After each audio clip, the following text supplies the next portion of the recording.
I'm told I have to wake my computer up.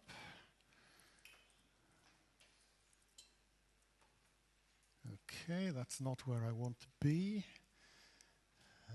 We'll get there. Ah, there we are. Right. First, I'm very happy to be here, be invited. I feel it's a privilege to be talking to this community.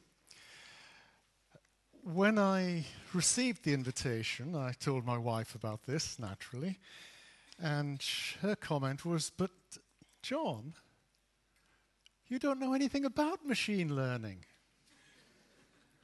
"True," I said, "but I'm getting an invite to South Africa. What more am I supposed to want?" So, here I am, guys. What Hans said just now is very kind and polite and so on. And yes, the framework is that I am interested in fundamentals and foundations, not so much in the details of how we think about a particular problem, but more how we get a framework for thinking about problems. How are we supposed to formulate things? Now, this is something of an unusual viewpoint. And I think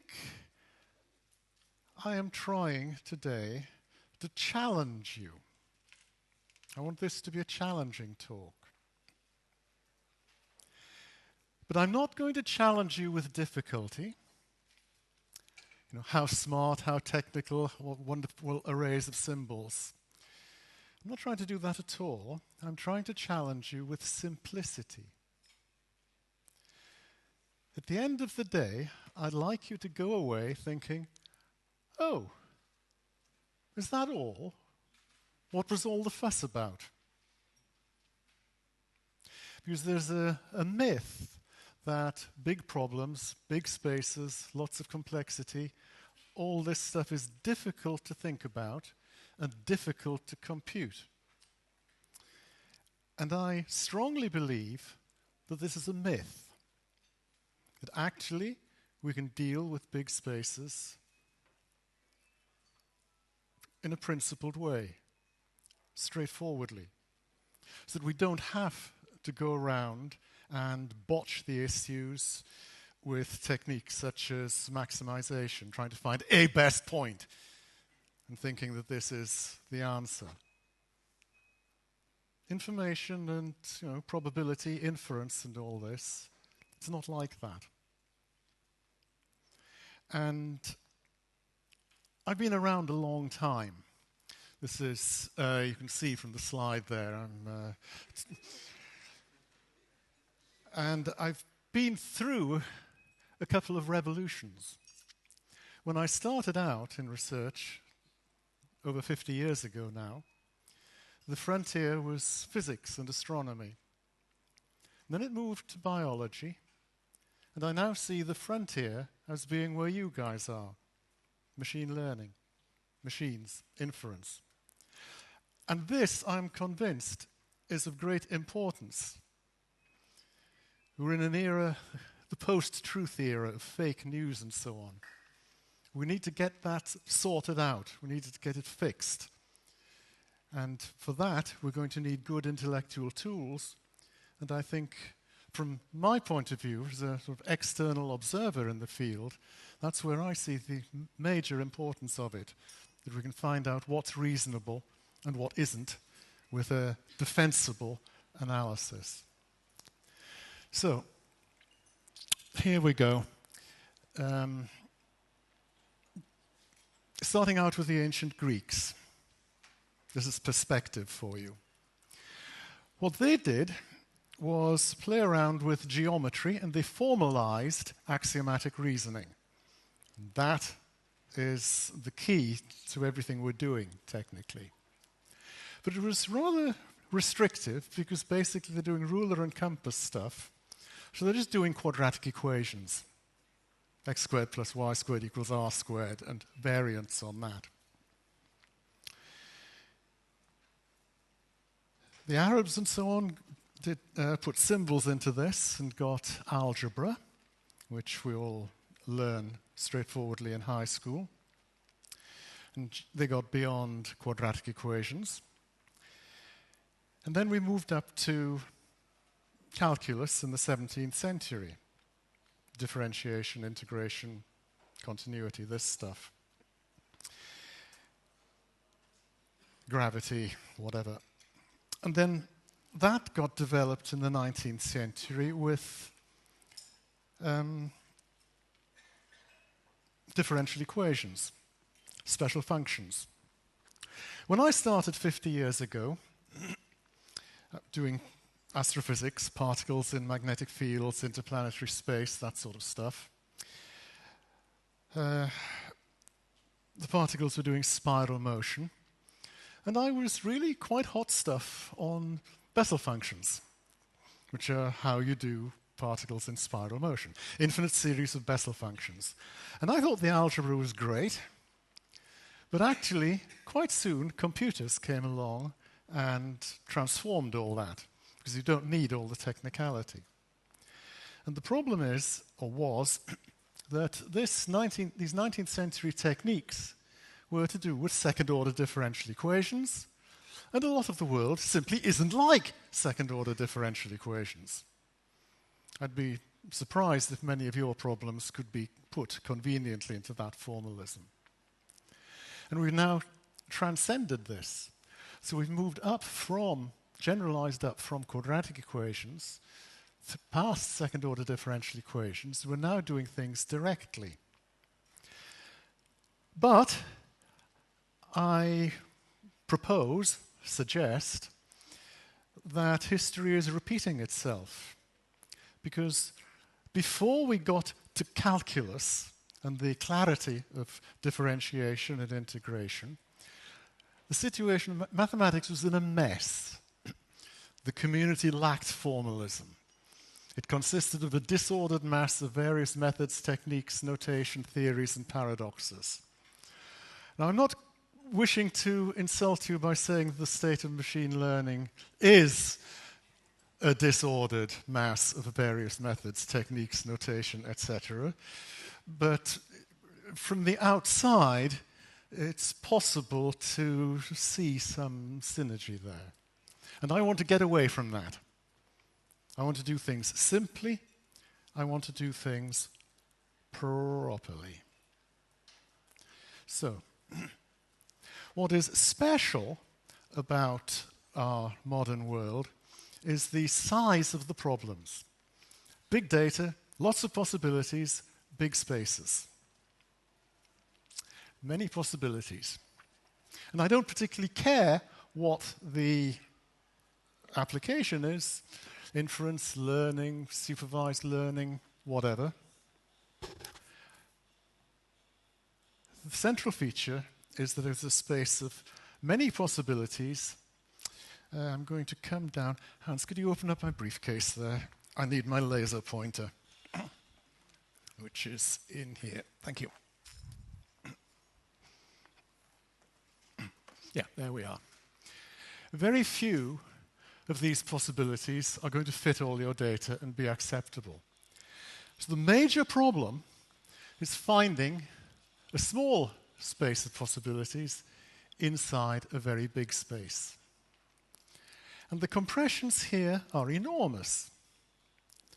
One bit of information is a factor of 2.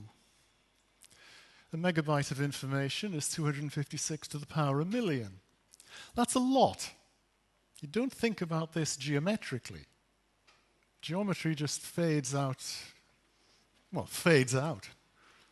You can't do geometry in that sort of space. And I'm going to explain what I want to say with a standard example. And my standard example is Sudoku puzzles. There's quite a lot of possibilities there, but it's discrete, so it's nothing to do with second-order differential equations or any of that stuff. Every row, you probably know, it's a 9 by 9 matrix. Every column has to be a permutation of 1, 2, 3, 4, 5, 6, 7, 8, 9. Every row has to be a likewise permutation, and every 3 by 3 subsquare has to be a permutation of 1, 2, 3, 4, 9. And how many puzzles are there? The answer is known. It's a biggish number, So that's the number of acceptable possibilities. So it's a big enough number to be a useful example for me in this talk. And even if you take the symmetries out of it, 9 factorial is just labeling 72 and 72 or shuffling rows and columns. There's still 3.5 trillion possibilities.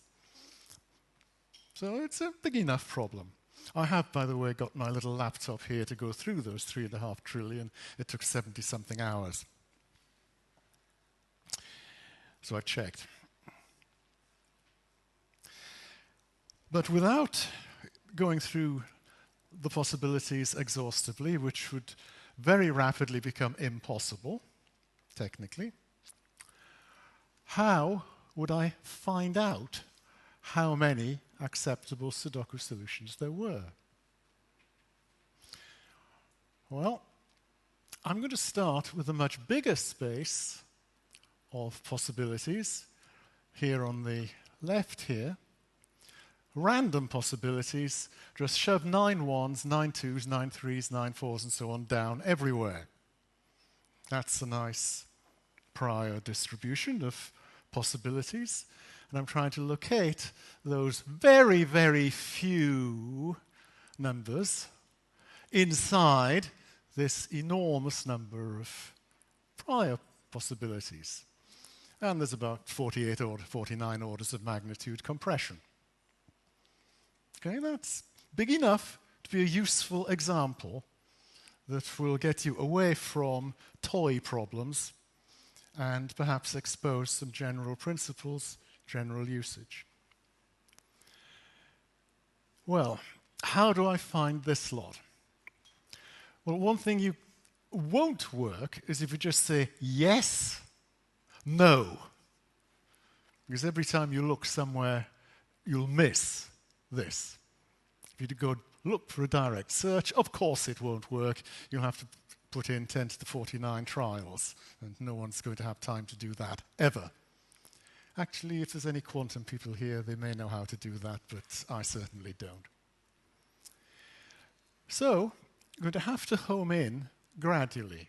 There's going to be some sort of quality measure which helps us to home in on the answers. Now this is, so far it's very abstract. It's going to stay abstract for some time. I'm not applying this to probability or anything like that. I'm just setting up a basic structure. And my quality measure is how many different digits are there along each row, column, and subsquare. Here I've got 1 is present, 2 isn't, 3 is present multiple times, 5, 6, 7, 8. I've got a quality of 6 on the top row, but I want a quality of 9.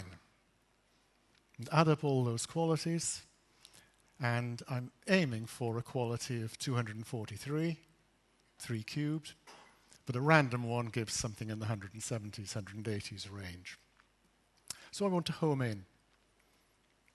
So, to get my answers, the central operation is compressing a large number of possibilities to a small number. And I want that quantitatively. Not just, oh, this is better than that, that's better than this, here's the best. That's lost contact with how much compression there was. It's how much compression I need. I know this numerator, it's just factorials, desktop calculator gives me that, but I need to know how much compression there was to home in on the answer I actually want. And as I say, Sudoku problems are the way to go, as an example. Now, there's a traditional little fable about mathematics when you start learning stuff at school, which is finding needles in haystacks. We've moved so far into technical farming now, I'm not sure anyone knows what a haystack is anymore, but it's a lot bigger than a needle. So, the mathematical mathematician would say, oh, well, keep halving the haystack and throwing away the half that doesn't have the needle. Keep compressing, and you'll end up with where the needle is because you've thrown away everywhere where the needle isn't. That's actually called, that is eliminative induction. And actually, there's a side story to that. Eliminative induction is how we do induction, actually. We home in on what works by throwing away what doesn't work. There's the phrase is attributed to Winston Churchill, but I think that's actually not right. You can always trust the Americans to do the right thing after they've tried everything else first. Well, that's how you find a needle in a haystack. I'm not meaning to be offensive if there are any Americans here. It's all right, I'm quite a friend, really. So here are lots and lots of possible points. And what I'm going to do is rank these points by quality. So lots and lots of points, lots and lots and lots of points along an axis ranked by quality. Oops, oh, sorry. Okay, how does a programmer find a small target? We can do a bit better than the mathematicians here, which is nice to know. Just take a random point, point A. Point you don't know where, bang, that's my random point. Here, along the axis, is a random point. And its average position is a half. But for reasons that will be about to be clear, I'm interested in the log of the compression and not the compression itself. Well, it'll be clear. And the log of a uniform random number is -1. So plus or minus 1. So actually, we're compressing by a factor of e, which is better than a factor of 2. So that's quite nice, and computer guys can preen ourselves a little bit there that we're doing better than the mathematicians. But that's only one step. What next? Well, the next step is to throw away everything that's worse. I've got a quality of A, bang, quality of A, and I throw away everything worse, throw away the outer part of the axis there, and concentrate on what's left. Okay.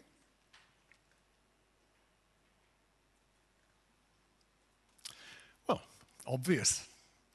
Iterate, repeat, do it again.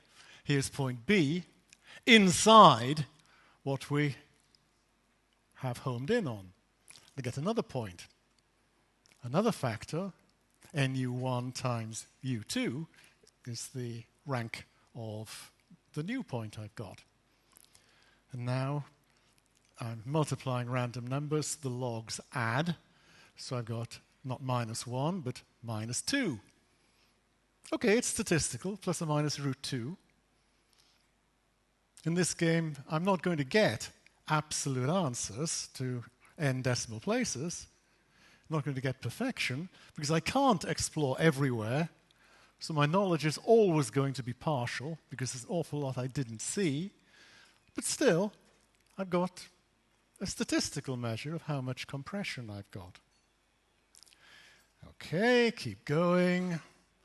Throw away what's outside B, and now I've got a smaller volume again, throwing away more and more of the axis, and the next point is C, -3 plus or minus √3. I've compressed now a factor of e cubed, which is about 20, and keep going. What happened there?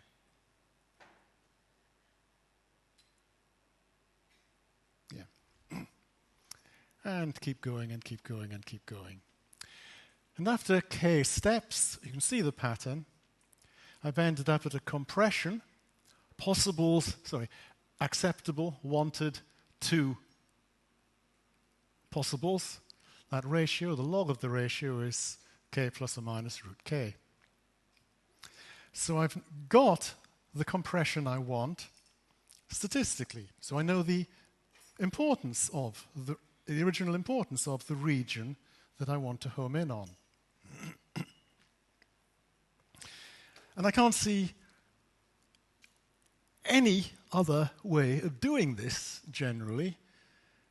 You can play around with particular applications, looking for steepest descents and so on, and hoping that the derivatives match up and that the curvatures don't change too much. But all that's very delicate and specific. Hard to learn general lessons from that. I think this compression, in or out, successively, iteratively, is the way to go.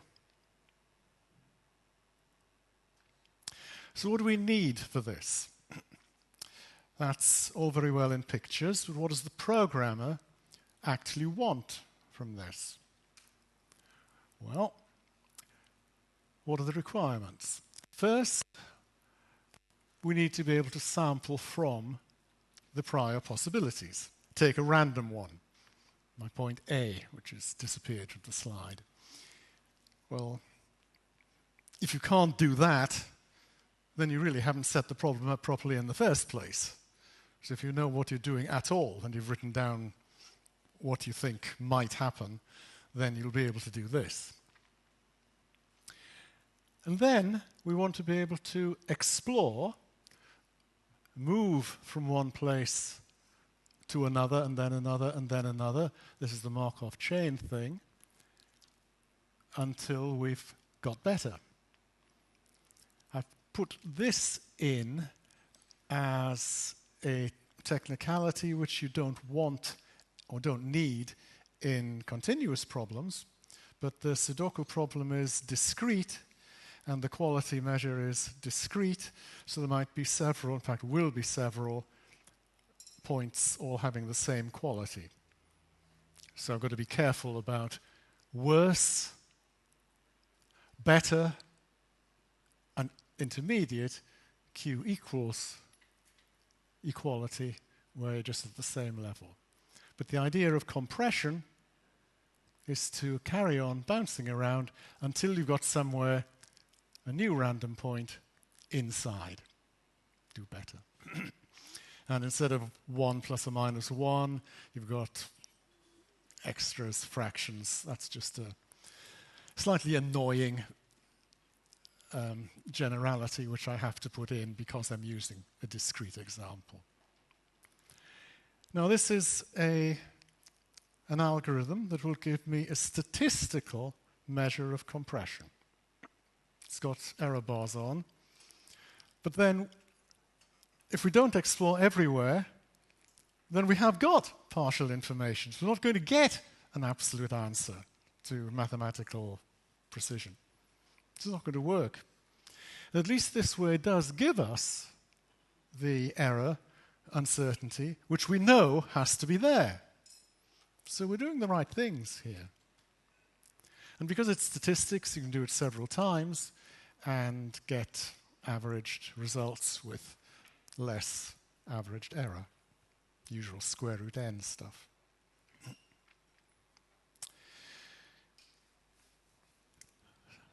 So, here is an example of a Sudoku run. This particular random start point happened to have quality 172. And here are successive qualities. Sometimes it takes several tries to get down to somewhere of better quality. But never mind, these are the qualities which this random run produced. To the organizers here, I've written programs to do this. They should be up on the website in C and in Python. C runs 1,000 times faster which I actually think is quite important professionally. I don't like losing 3 orders of magnitude myself. And it enables me to do 10,000 runs to get better statistics in a few seconds rather than a month or whatever. But anyway, this is working. A single run, this one, gave me 104 plus or minus 8 for the compression. That's the exponential, is 104 plus or minus 8. And the correct answer, which we know because we can add up the numbers, is x to the 112.6. Now, there are things to remember here, or learn. These are big problems, and any quantification we get is going to have compression of 10 to the big, or e to the big, e to the 100, in this rather small Sudoku example. And in physics, where I come from, it wouldn't be x to the 112, it would be x with Avogadro's number, the number of particles in the system, which is typically 10 to the 24. That's a biggish number in its own right, and you certainly don't want to be dealing with x of 10 to the 24. And log, so it's the log of the number of states that we will be wanting to deal with. We've already met that earlier, actually, with the U1, U2, U3 business here. We don't want to be just multiplying these things. The distribution of these things just looks crazy if you try to exponentiate this. So it's the logs that are additive. It's the logs where the means and variances add up and we're used to dealing with. So the logs matter.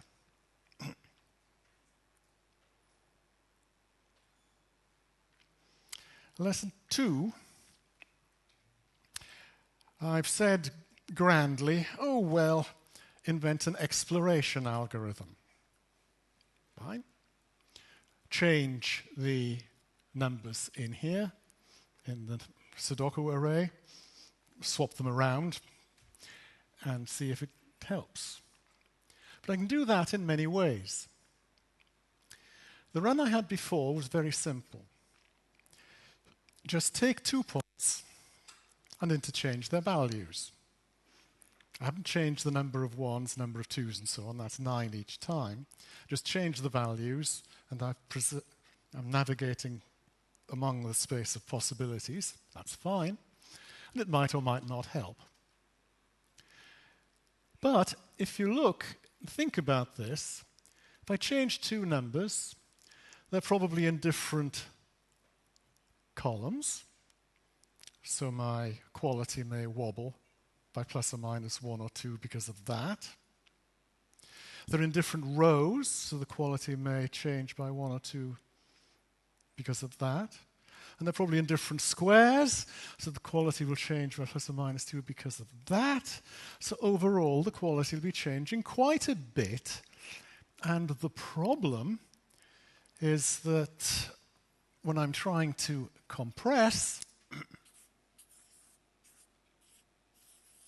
into a small region, and I'm somewhere intermediate, if I change something here and go somewhere else, I'm more likely to go outside if I make big jumps. So we need to have fairly small jumps in order to preserve where we are so far and not throw away our previous computational effort.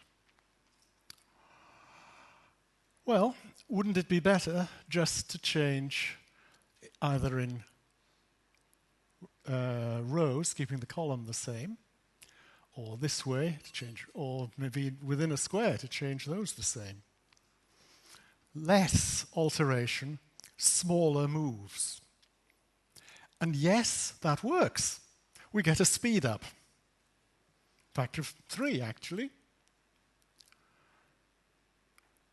But just occasionally, it gets stuck. And here is an example where it has quality just a bit less than 243. I think it's 241. And there is no change within rows or within columns which gets that down further, or sorry, up further to the full quality that I want. Now, in this particular example, that doesn't happen very often. It's only happened one run in a million. But in general, for different problems, of course, the quicker algorithm can actually get stuck.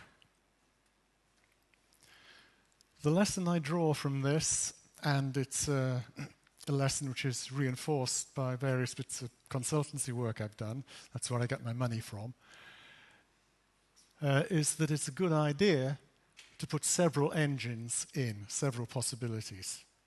Don't just try one engine, program it and say, oh yeah, that'll do. Try 2 or 3 engines, and then you get double or triple redundancy. Because even if one engine gets blocked, another engine will come in and take over. So that's a lesson I draw. Makes your programming job slightly harder, but once you know what you're doing, you can just program it. Now, lesson 3 is something of a hobby horse of mine.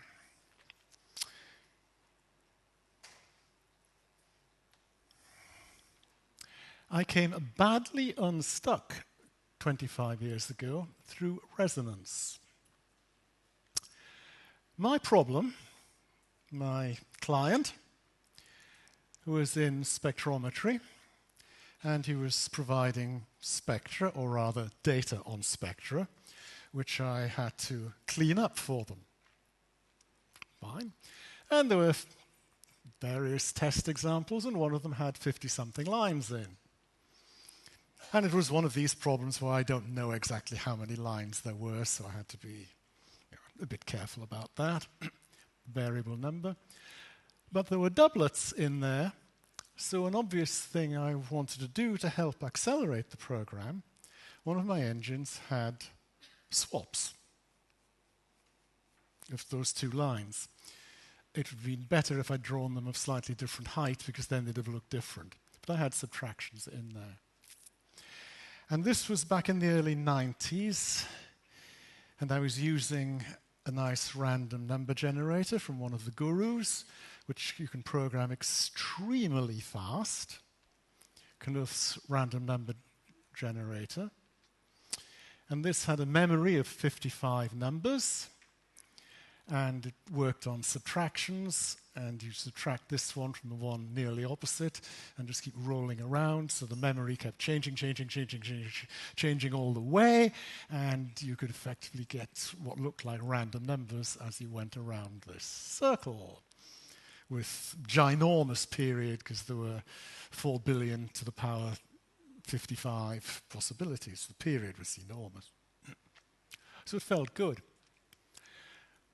But the trouble was that when I did my reconstructions, and I was doing simulations, so I knew exactly what the truth was, I tried to be careful in this game,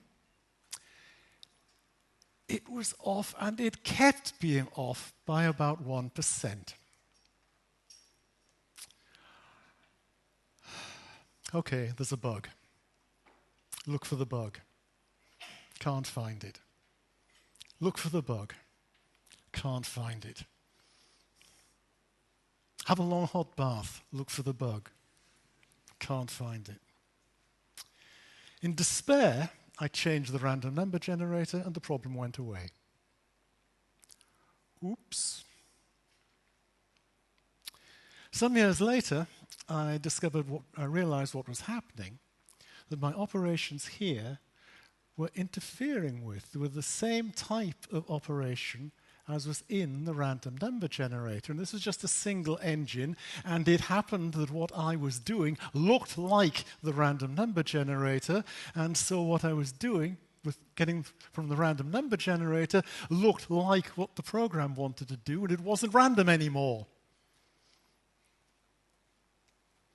Because essentially my application was duplicating the random number generator. So of course, when I wanted the next iterate of my spectrum,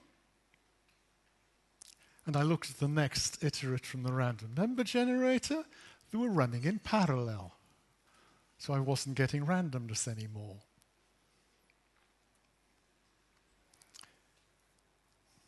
Bad, obviously. Got to change it.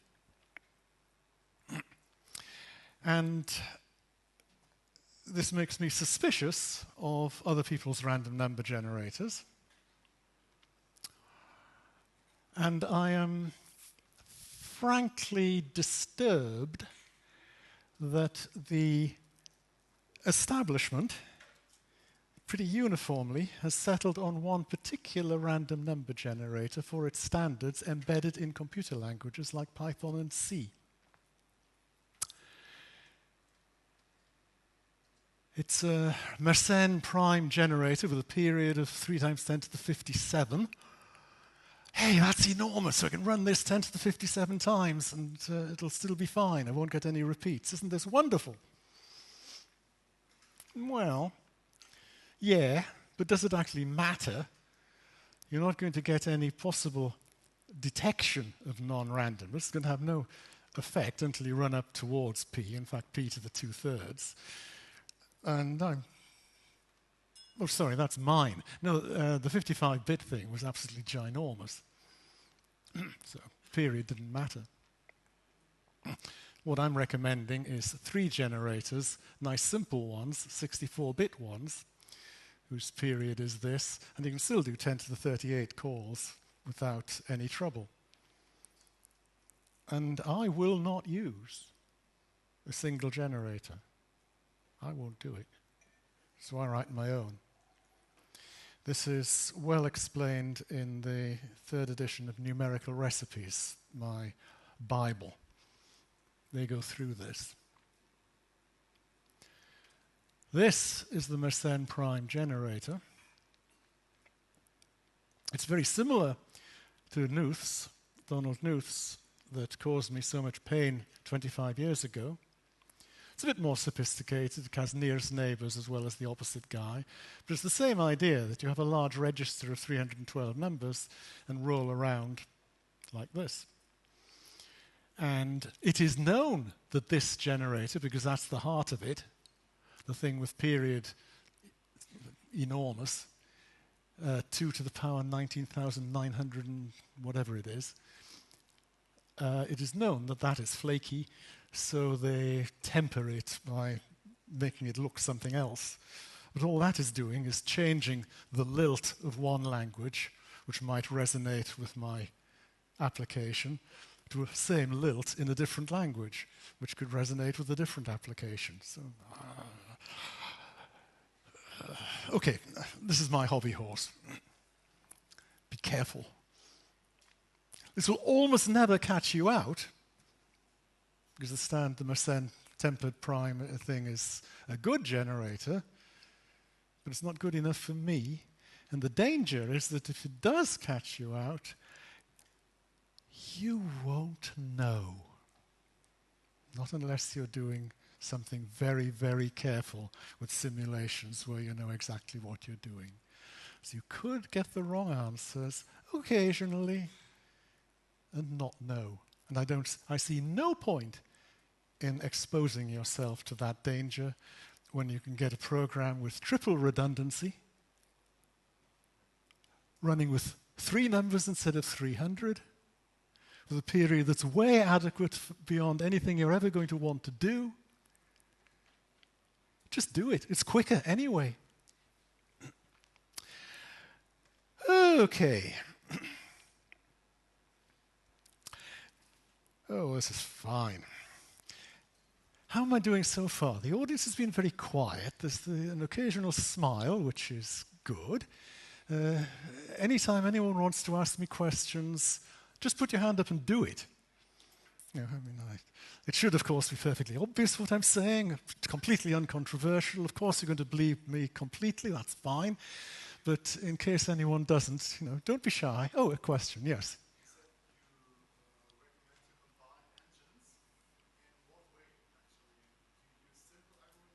Yes.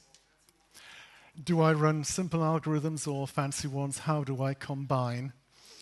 I went past that too quickly, you're quite right. The source for this, my source for this, and I think the clearest and most, the clearest explanation is in chapter 7 or something. Look at random numbers in numerical recipes. That's where I got all this from. They go through various modern techniques for random numbers, and they're this sort of type. Shifts and adds and ands, fiddling around with binary operations. So if you put up a 64-bit number and turn it through the engine, it looks like a rather different 64-bit number that you wouldn't see any relation visually. And it passes various statistical tests. So there's a zoo of simple things you can do which look pretty much random, and it's unlikely that any particular physical system will resonate with them. How many physical systems are going to... never mind. But because there's a zoo, you can combine them. And I rather jokingly refer to my component generators as languages. Navajo, Xhosa, Samoan, different languages. And how do we combine 64-bit numbers? Well, use multiple engines, yes. They should work differently, so in different engines. And independently, and that means that if an application defeats one engine, the other will still be working independently. And what that means is that basically what you need to do is either add, where's it gone?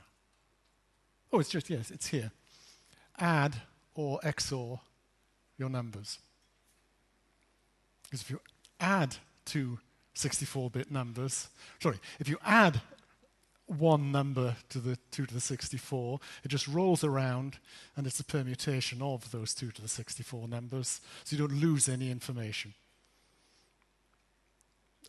And the other operation you can do is XOR, which again is reversible, preserves, and if you do that, you can get triple redundancy of independent generators. Yes? Going back a bit further, when you in your nested algorithm throw out inferior solutions. Sorry, I'm missing this. In your going a bit further back. Yes? In the nested algorithm that you presented. Yes? Throw out those possibilities that have inferior quality to the ones you sampled at previous point. Yeah.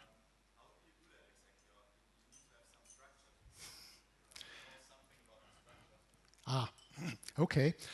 I'm asked, there should be a page button on this, but never mind. Let's go back one. How do I throw out what works less well? Well, I just work out the likelihood, the quality of that new point. Is it better? Yeah, good. Is it worse? No. Try something else. Okay, so you still, but all the other points that you shade out there. Yes? You haven't looked at them, right? No, exactly. I haven't looked at them. That's the magic of this. I don't have to look at them. But then you need to know something about the structure. No. I do not need to know anything about the structure. I just need to be able to calculate the quality. as a number. I go, here, what's the quality? Here. I don't care about what the quality might be here, or there, or somewhere else. My exploration algorithm has said, try this, so I try it, and it either works or it doesn't. I don't need to do anything. There's no geometry in this, there's no topology, there's nothing. I'm just using measures, sampling from measures. This is the magic. This is why it works. This is why you can do it in finite, limited time without going to exponential, expensive exploration. I don't quite understand with the random number generator, your commonly used number generator fails. Is it because no matter how sophisticated it is, it's because everyone's using it? Or is it just a case of it could have been made more sophisticated? Why does the random number generator fail? Could it have been more sophisticated? Simplicity actually gives you power, so generality and power. Simplicity is generally a good thing. The problem with making it more sophisticated is that when you try to do it, it's not that convincing.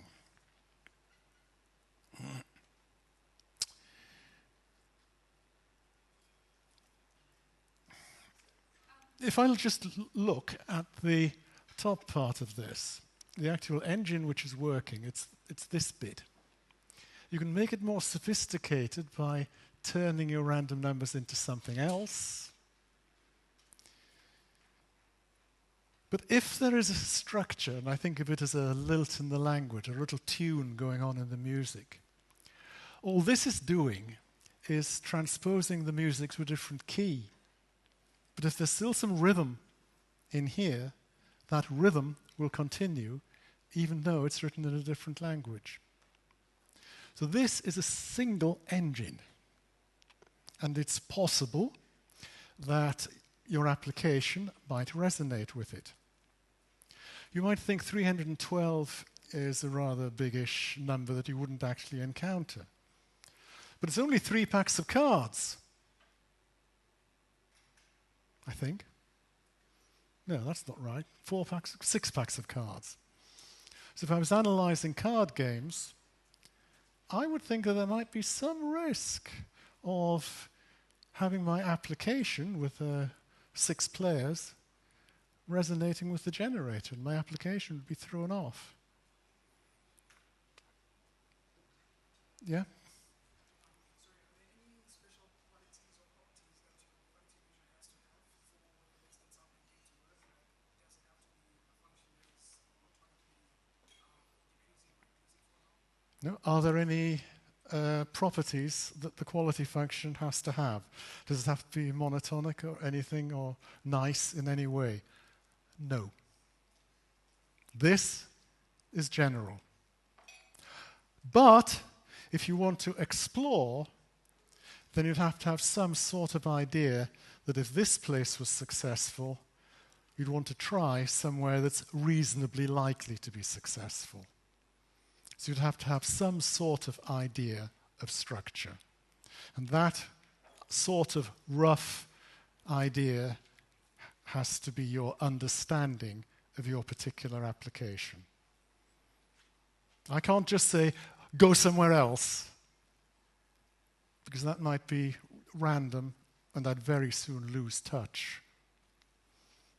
I've got to have some sort of idea here, if I'm exploring, of which points would be sensible.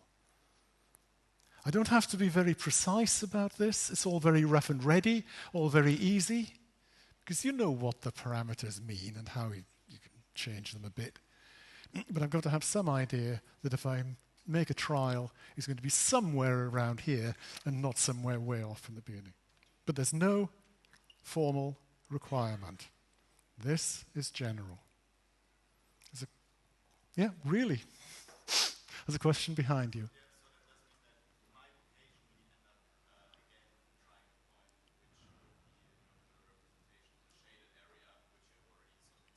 Yes?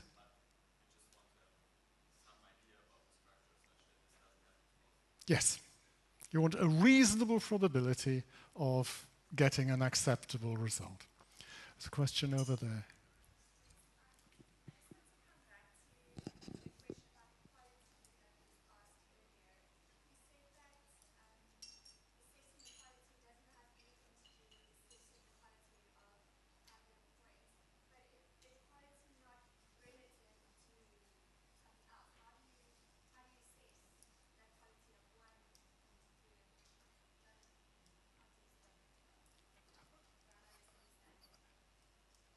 How do I say that the quality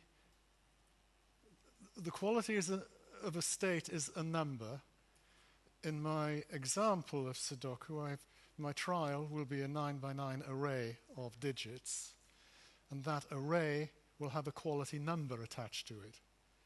And I just evaluate it, that's it. There is a quality function. In probability, that might be a likelihood function, it might be a cluster value function, whatever in your application. I'm not quite sure what your question is beyond that. Oh, philosophy! Oh, well, no. I'm doing practical stuff. No. I'm serious. I mean, don't go to a philosopher to try to get educated in how you do computer programming. It won't work. If they could do it, they would do it. No. Let me move on before we get into that.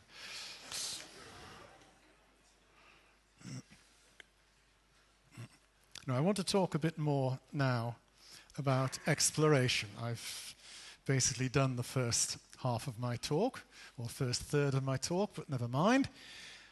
It was nice to have a break. And this may actually help to illustrate and help to answer some of the questions I've just had on exploration. It'll focus the discussion. I'm plotting there a big space with a small target. Same picture as before. Those states all have equal status. That's how I drew them. This is the prior number of set of possibilities, all the dots. Small target, and we can't investigate them all because there are 10 to the enormous number of these dots.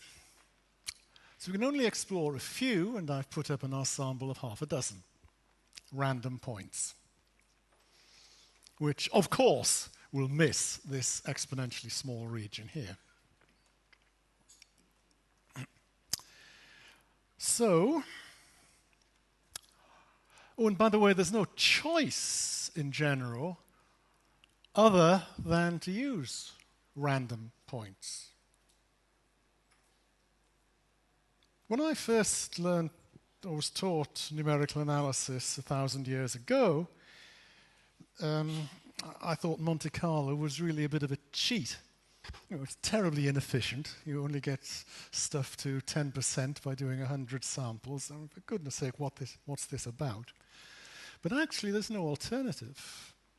Because unless I want to put in particular structure that I may think I know about, I can't do better than random. So, general algorithms, that's how to go. You just have to live with it. But given that everything we try at random will miss, we've got to move around somehow and try to focus in better on what might hit. So that means we've got to move, and I need to preserve equal status of these points. So, if A moves to B, then B had better get out of the way and move to C, and C had better get out of the way and move to D, and D had better get out of the way and move to E, and E had better get out of the way and move to F, and eventually, we have to end up back where we started. So an exploration strategy, exploration algorithm, is a permutation of the possibilities. Now, it's normally set up as new point x primed has got some transition function. Oh, sorry. Yeah. Probability of x primed given x. That's normally what you sample from. Sample from that distribution. And then you've got to worry about detailed balance and stuff. That's true. There's nothing wrong with what was said by the physicists in 1953 when they set this up. Well, it was a long time ago. But I prefer to think of the transition scheme as a permutation. And permutations break up into cycles. You could either have a point that just stays onto itself, or triangles, or lines, or squares, or hexagons, or loops, or any sort of permutation. Do you think of it that way? I think you're less likely to go wrong with programming transition trials. It's a permutation. It's a shuffling. And I'm going to define a trajectory as several successive steps. Because the idea, what I'm wanting there, is not necessarily to take a loop which will end up at the beginning, because the period could be ginormous, because there's a ginormous number of points there. But I want to take like 4.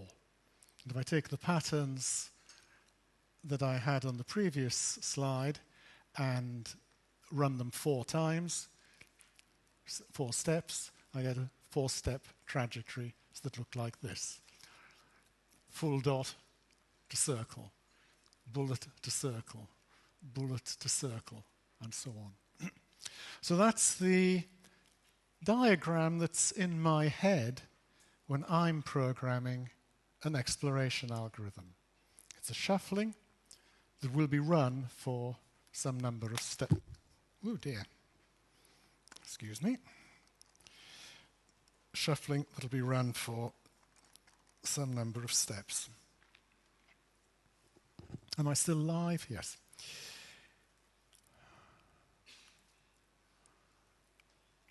Now, what we're used to, or many of us are used to, is steps that go at random. And there's, I think, 12 steps. 1, 2, 3, 4, 5, 6, 7, 8, 9, 10, 11, 12 steps. But it would be nicer to go systematically. Okay? You'd go further. Diffusive exploration is very slow. It takes square root n points to go n. In n steps, you only go square root n distance. So what I'd like would be some archetype program like this, where I start somewhere, which was, for the moment at least, I'm thinking of just the original, somewhere acceptable at the moment, and then repeat. Sorry, misremembering my slides.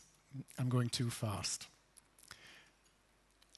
The archetype, what we're used to, what the original recommendations were, is to do it randomly. Start somewhere, set an arbitrary velocity, jump at that velocity or step size, and then keep going randomly, accepting or rejecting according to whether the new points fit or not. That's the original Metropolis sampling acceptance for this sort of situation. But that's diffusive, and I want to do better. Now, this is something I don't think many of you will have seen before.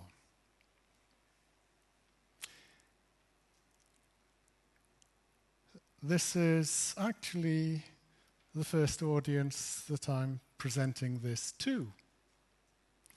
One of the benefits of being invited to give a talk is that it makes one think about problems again and try to explain them better. And this happened to me with this talk.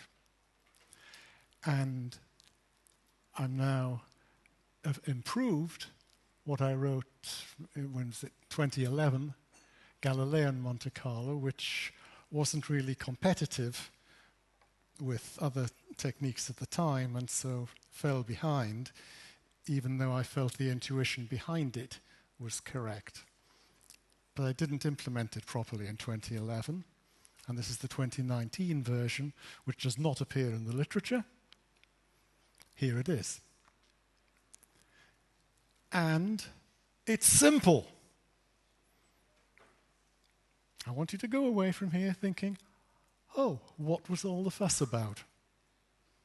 This stuff is simple.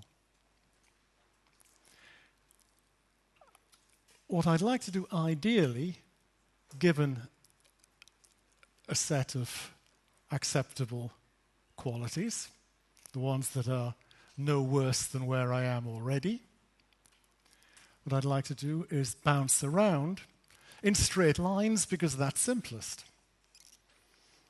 But if I go outside and find I've got a mistake, what am I supposed to do? Well, I'd like to bounce off the boundary, and that will explore the space as well as I can.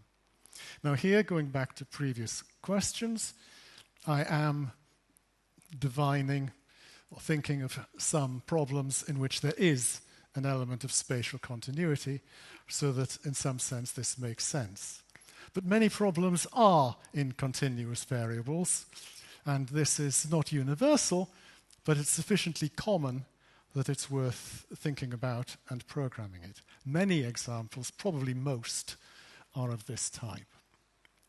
There's a continuum space of parameters, and you want to bounce around within that.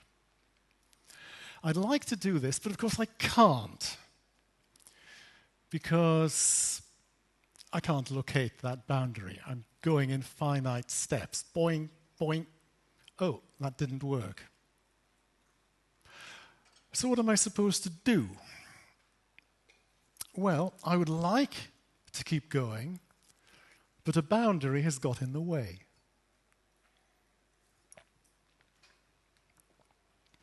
You can try to home in on where the boundary would have been, but actually that's terribly difficult to do, because if you find you're doing that, then you ought to have made quite sure that there's no boundary in there or in there, because if there had been, you wouldn't have got there.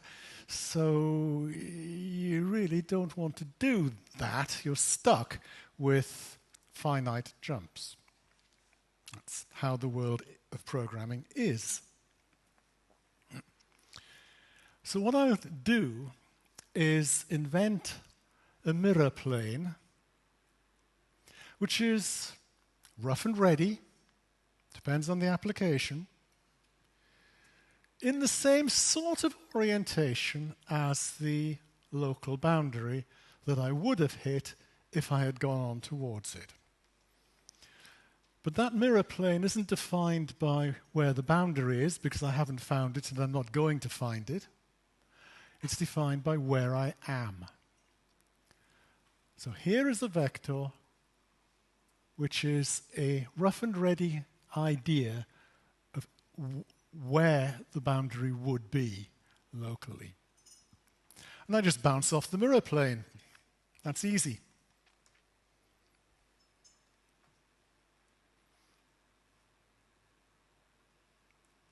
And keep going. And this will give me long-distance systematic exploration without the random jitter. Okay, there'll be a bit of uncertainty and randomness if I don't know what this is.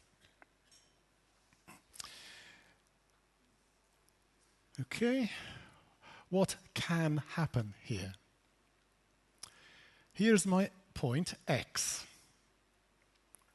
and I'm going in this direction.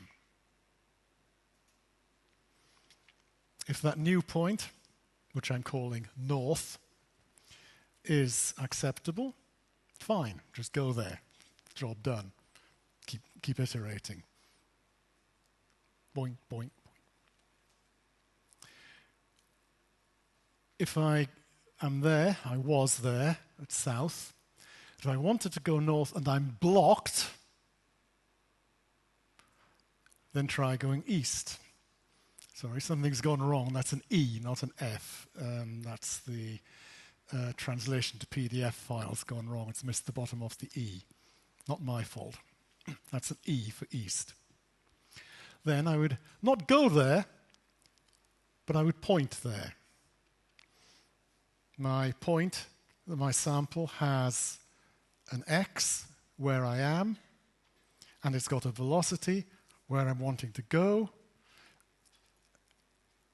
and I've got a distribution of velocities and points.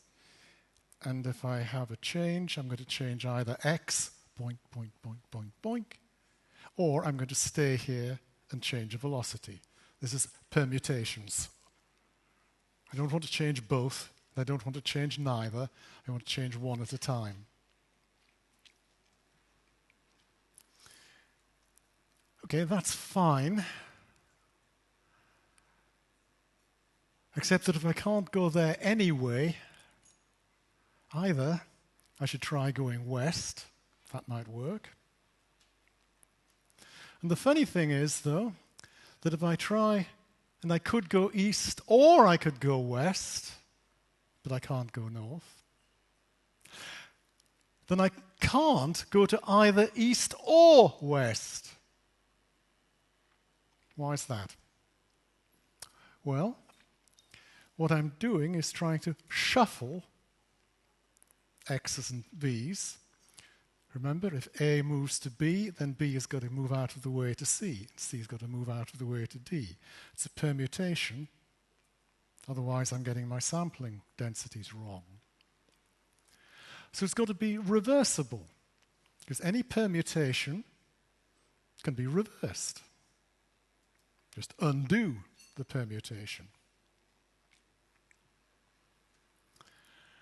So, the original thing, south to x to north, has got to be mirrored by the possibility north to x to south. If I was there going backwards, then I would want to go through to south.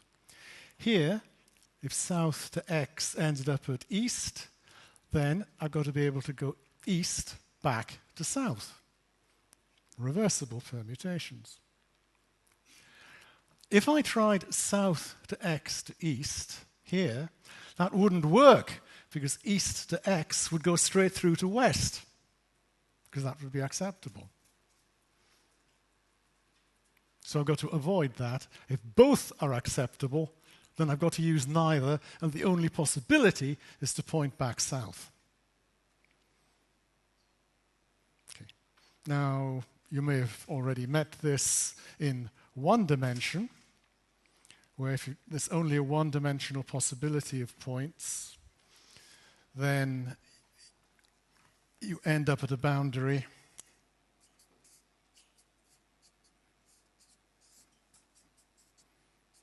and can't go there, then you turn back. That's one dimension. All I'm doing here is that standard trick, but doing it in 2 dimensions. So I can put it up on the plane. And actually, that's doing it in n dimensions as well, because the other dimensions are just out of the plane of the paper and have no effect. This is a 2-dimensional problem. Velocity, x, one direction. N, the normal vector, is in the second direction, and those 2 directions define a plane, and that's the plane of the diagram.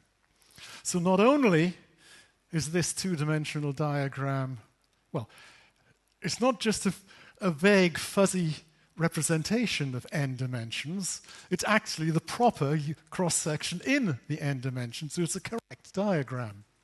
So you don't have to worry about big spaces or big dimension. It's just, there it is. Anyway, there's the 4 possibilities. You could end up either going north or turning east or turning west or turning south. There's the diagrams again, and a bit of logic there, a little bit of programming. If you can go north, do so. Otherwise, have a look at east and west. If you can do one of them but not the other, do it. Otherwise, if nothing works, go aim back south.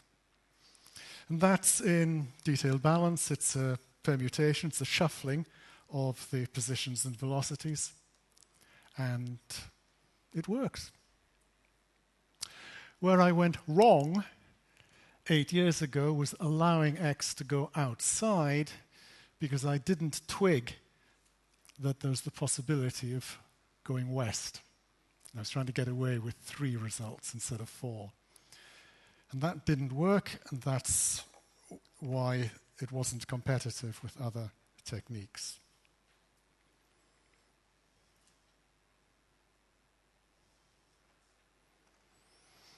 And that's just the diagram showing that it is actually reversible. Boink, boink. Double tick because you stay there, but re-aim. Boink, boink, boink. And eventually you'll end up, presumably, reversing both ways. And in that case, you've got a finite loop, and you can just slot in whatever number of points you want. If you start reversing, you can remember what happened before, so you don't actually have to do the computation again. And you can see for yourself that this isn't particularly magical. I'm not getting away from the necessity of judging what a step length should be, which is the standard problem in exploration. I've got to know what the step length is. Well, if I make it too long, I'm just going to be bouncing outside and reversing all the time. So I'm not going to get anywhere. Or just do one step at a time or something.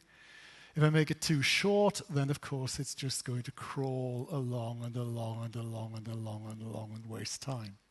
So I'm in the same environment as everybody else, but I'm going to recommend this structure. Although I've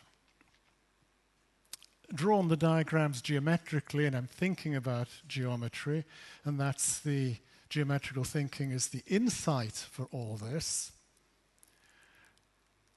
it doesn't actually have to be geometric. All that matters is that if I can't go ahead, then I've got to modify the velocity, keep the position, but modify the velocity through some operation which I've written R because I think of it as a reflection, but all it has to be is reversible. So this is actually a bit more general than just geometry. If you're thinking of algorithms with locations and changes, which is pretty much what you've got to do, then I can make the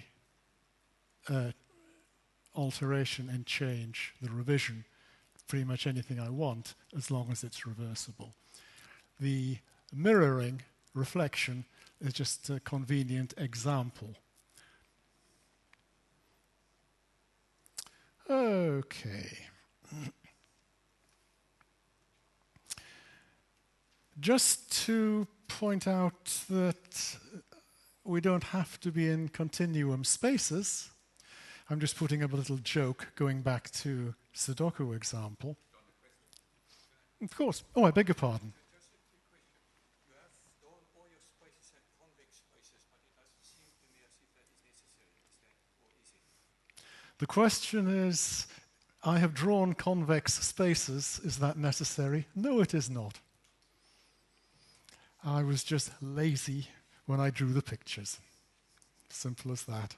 And thank you for the question. I'll try to revise that and put some little bumps in the perimeter just to make that clearer for the future. No. What I'm after and I want to say this again and again and again, is that I'm after simplicity. Simplicity gives generality, and generality is power. Look at the literature. Almost everything in there is full of complexity. People being clever, building on a problem and putting an extra little spin on it. It's very forbidding. It's very difficult to get into. And what I'm trying to do is get back and illustrate what I think are the fundamental principles underlying this. And if you can think in that framework, then it should be much easier for you to program your particular applications. So this, the one I've got up on the screen at the moment was my original toy problem of Sudoku. And here's my point that I've settled on. I've got a grid of 9 by 9 digits. That's the one I'm settling on. And I've got a V, which will move it in a Knight's move northeastwards. And so the original move would be swap these 2 points. And I could continue with it. Velocity could continue, and I could go wrap around. Boink, boink, boink, boink, boink, boink, boink, boink, and come back again. That works. Those are the northerly, straight-on transitions. But I could put mirror planes in, either 90 degrees or 45, and put in my other possibilities that if north didn't work, then I would try east or west, or failing that, south. So the geometry, it doesn't have to be, Euclidean, the straightforward metric you'd think of. And in fact, even when you do have straightforward geometry, continuous spaces, your metric doesn't have to be Euclidean.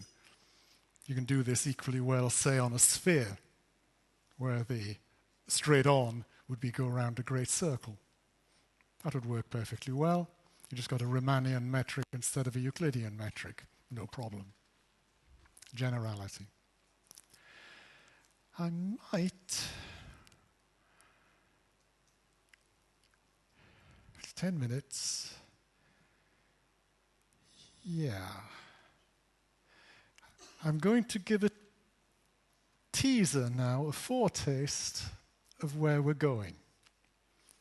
Because this has been, I'm very conscious that this has been rather abstract. There's a question over there. Yep.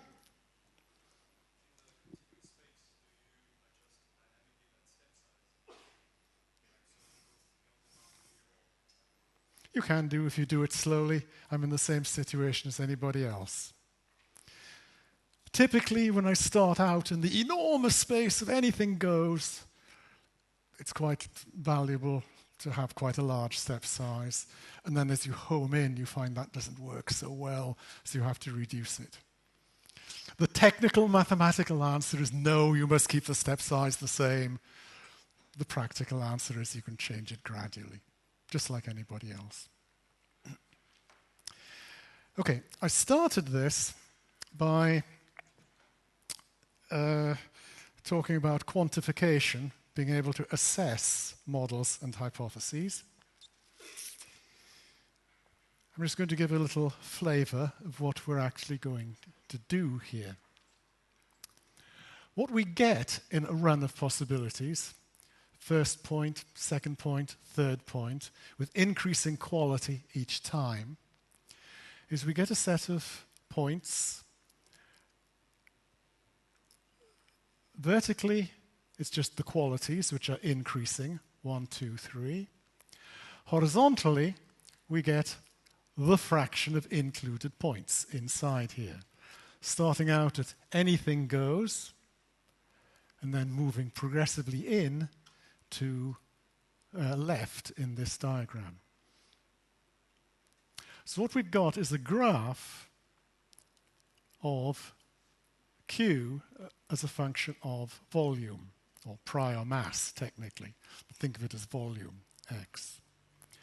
It's fairly crude because it's statistical. We haven't got all the points, but we do get a scattering, and I happen to have filled it out with rectangles drawn that way. You can draw rectangles the other way if you want. And what that enables us to do with our 3 points dividing the domain into 4 regions, it enables us to integrate and find out how much quality there was. And we're approximating this. And it doesn't matter whether I was in the original coordinates or these, because these points are just mapped one-to-one to these points. And that's approximated by a set of rectangles. So I can do integration here in a way which doesn't depend on dimension at all, because any dimensionality here has got smashed in the ordering of quality along the volume axis. There's no topology in it at all. Fine. And I can still integrate in one dimension trivially, in n dimensions equivalently. So I can integrate. When I started in this game, I was sure this was impossible. That was the message of the 20th century, from which I'm a refugee. Once we can integrate, we can do probabilistic things. We can do Bayes' theorem. We can get evidence values, as well as posteriors. We can complete the story of inference. That's the power of this. And when we've got that completion, which I'm obviously going to talk about on Wednesday, we can go to our sponsors, our employers, our politicians, and say, look, this makes sense and it's got this value. Your other model has worse value. Choose mine. Or yours, whichever way it goes.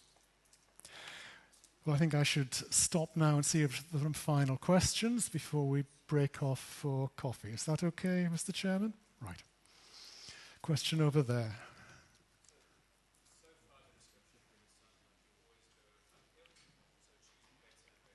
Yes. I don't. I always want to go uphill. I am compressing. No. Come back on Wednesday for going downhill as well as uphill. Okay, I've got a microphone for any questions.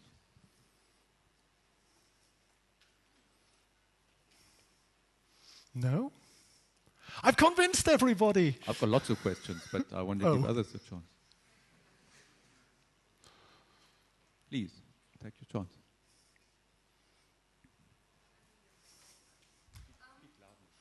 I'm not convinced that calculating the area of what's left is, I know it's a statistical measure, but it doesn't sound trivial. How you get what it's likely to be or what its variance is.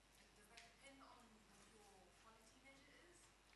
Well, of course, integrating quality. Do you design your quality measure specifically so that it's easy to work out the area of what's likely to be right? Oh, no, I couldn't prejudge what the quality measure is. That's entirely up to the user.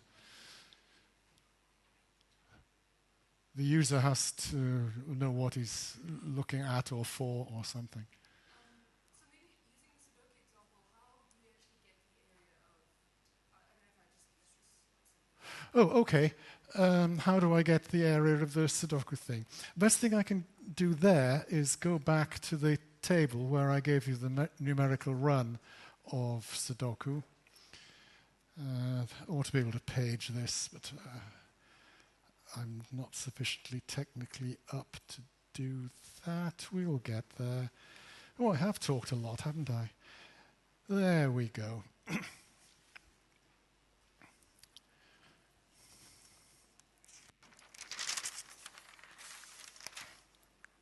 Ugh.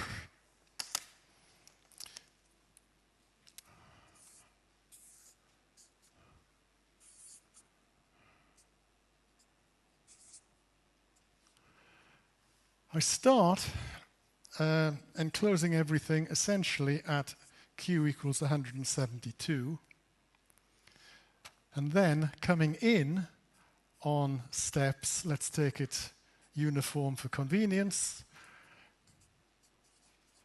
I get 175, one step in, 176, two steps in, 177, three steps in, and so on, ending up at 243. Right. That's it. That's what I've got. And that area is the integral of q dx. Whether that's useful or not depends on whether your quality means anything.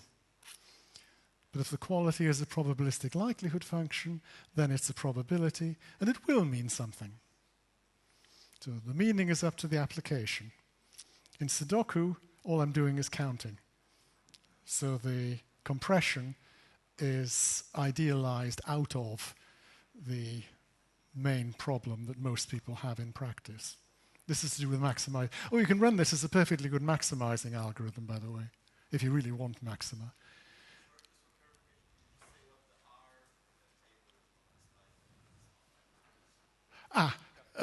That was a slightly annoying complication. No. It's got to come back here. That's the yes, I know. I'm coming to that. The question is, what was the qualification of the run?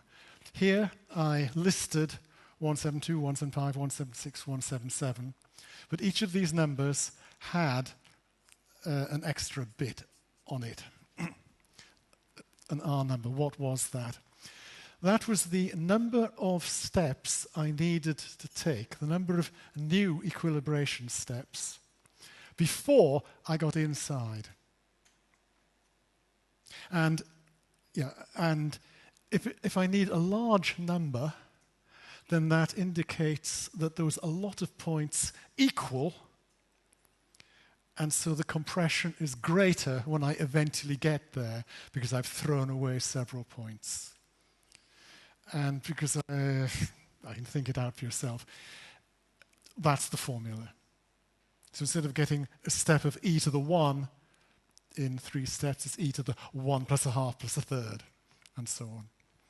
So yeah, it would be simpler to explain without R, but since the Sudoku example is the one I wanted to choose, then for completeness I have to put it in. More questions?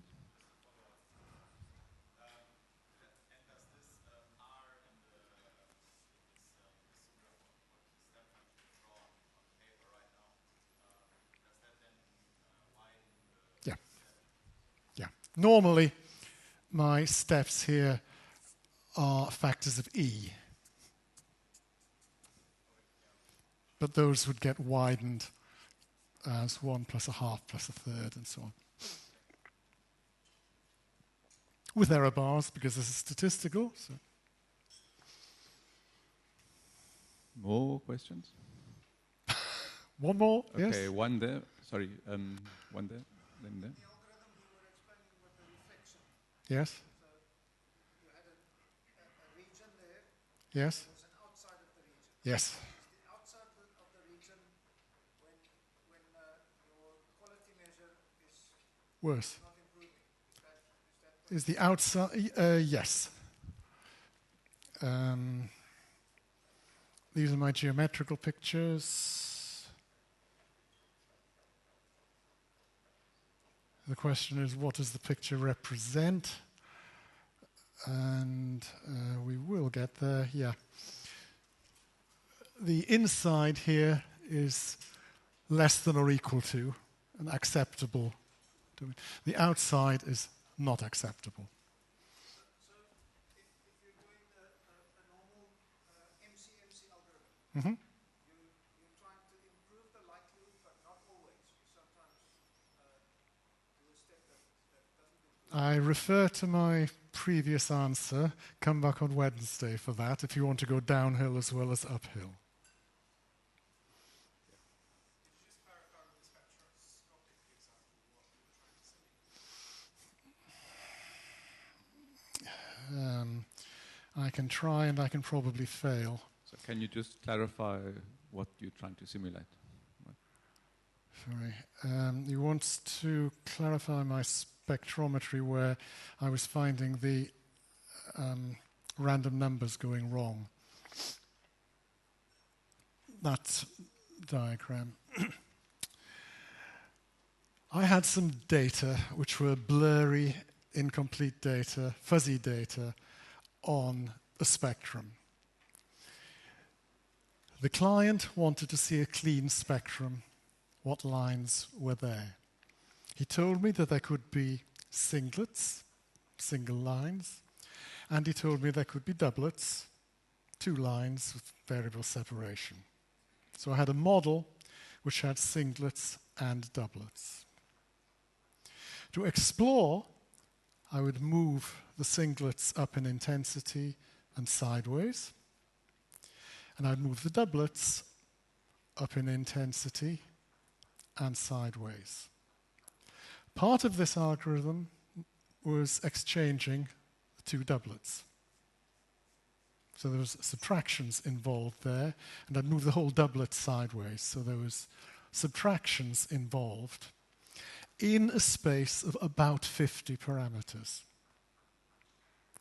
And that, it didn't quite duplicate how the random number generator was working, but it resonated with it.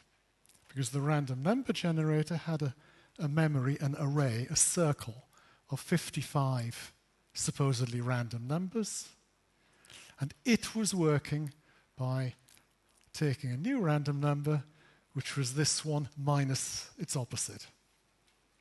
Okay, chewed up a bit, but that was the physics, the underlying model behind that. So what my program was doing when it was subtracting doublet positions was operating in the same way as the random number engine, which destroyed, for this application, the randomness. A nasty, very nasty trap. And in my mind, that can only be avoided, well, it can't be fully avoided, but it can be enormously reduced by going for triple redundancy. Okay, I think let's break. We've got a question and answer session on Thursday afternoon. So write your questions down for Thursday. And we convene again at 11? 11, okay. Thank you, John.